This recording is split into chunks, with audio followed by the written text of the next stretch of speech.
What is it? Louisiana hot? Is it cold? Hot No, chicken. it's hot chicken. Oh, yeah, let me taste that. Cool. Brooklyn.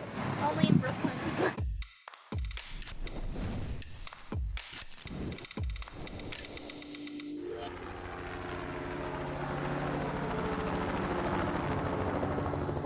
The one thing I need from straight on is just introductions of, hi, my name is blank. These are all the restaurants that I own. Oh my goodness, this might actually be my first professional shoot. Oh man, it definitely is, because I remember I had a confusing back and forth with the editor-in-chief of this newspaper that I was shooting for. I was like, these guys seem pretty cool, but the editor-in-chief was a very serious person who arguably has more literary awards than any other person working in the food space. And he was like, I understand that you think that these two young upstart chefs are hip or cool, or how did you say it? Have dope recipes. But these two young fellows are, at best, walking the line of cultural appropriation. which is a term I had to look up. But remember, this is a long time ago. So this is our General Tso's chicken sauce. It's made with unicorn tears, a little bit of black magic, fear, and a little bit of sleep deprivation. Mixed with some chilies and some sugar, some rice wine vinegar. Let me mic myself up. I can get you if you like. I can. Yeah. Essentially what's happening is that I'm shooting with two chefs who are promoting their takes on a dish called hot chicken, which is a dish invented by a black family in Nashville many, many decades ago, but which has slowly become just another quote-unquote mainstream dish. I just wanted to shoot with people with big personalities, so the compromise with the editor was, Right, fine, shoot with them. But it needs to be about something other than just hot chicken. that's so great.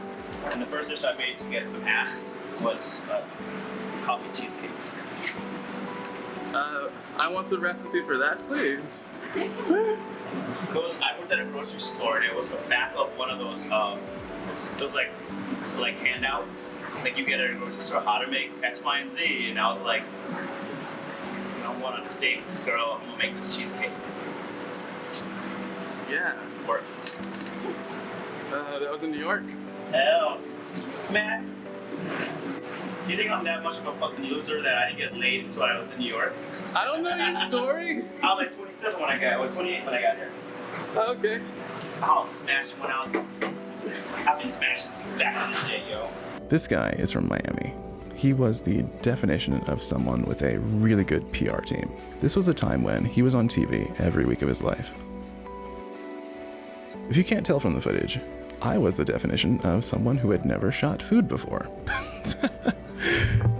I.e., the footage is bad. It was a time when, just like now, I was unwilling to use a monopod. You know, when I was a kid, I either wanted to be a chef, a race car driver, or a rock star. So I'm too big for the car, I can't sing, so I had to cook for a living. Little pickles, and this helps you cool your palate. It's, you know, these pickles are full of water, so we put that on there. You have with the hot chicken, you have the balance of the honey, you have a little bit of herbaceous character and cooling character of the cucumber pickles that we make in-house. We call them sugar pickles, and then a little bit of pungency from the mustard. Also, I used to have a beard with not even a single gray hair. I don't have a ton of gray now, but there's more than one. And it sucks. His PR team was also really good about telling him that the shot doesn't have to make sense as long as it looks cool.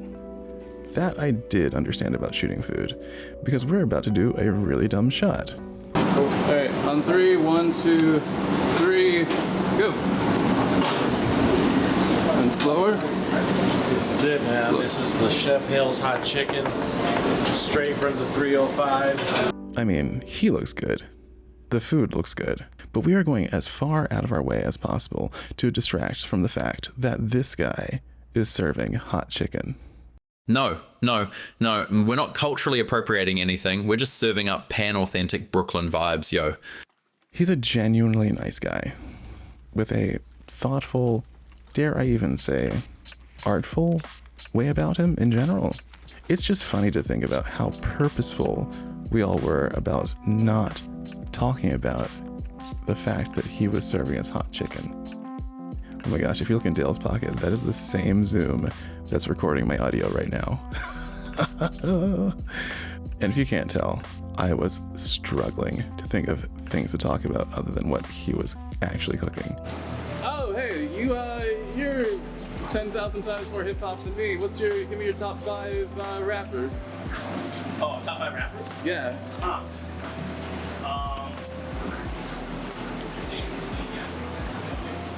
Common. Almost Def before he went crazy. I love Almost Def. I thought he was a fucking genius. For me, the top guys are, some of the more old school guys like Run DMC. I mean, that was my jam. LL Cool J back in the day. I love Mos Def. I love Wu-Tang. Big Boy from Outkast. I think he's super underrated as a rapper. I really thought he made Outkast, and I love Southern hip hop.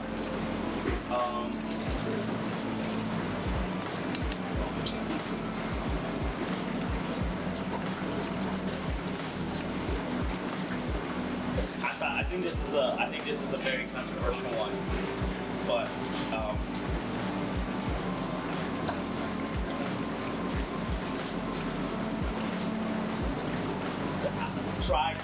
Tribe not controversial, but I thought Tribe was one of the illest. And then who's my number 1? Yeah. Who I listen to all the time. And you want to talk currently right now? Kendrick. Oh, really? Killing it. I think he supersedes genres and time. I think Kendrick Lamar is, if you put him 20 years ago in hip hop, it's relevant. And I feel like, I don't know where hip hop's going now with all these mumble rapper motherfuckers. I think you put him 10 years from now, 15 years from now, Kendrick's still relevant. This is a long time ago, but the dude's prognostication could not have been more prescient. And we've gone on to shoot together many more times, so I don't feel bad saying this.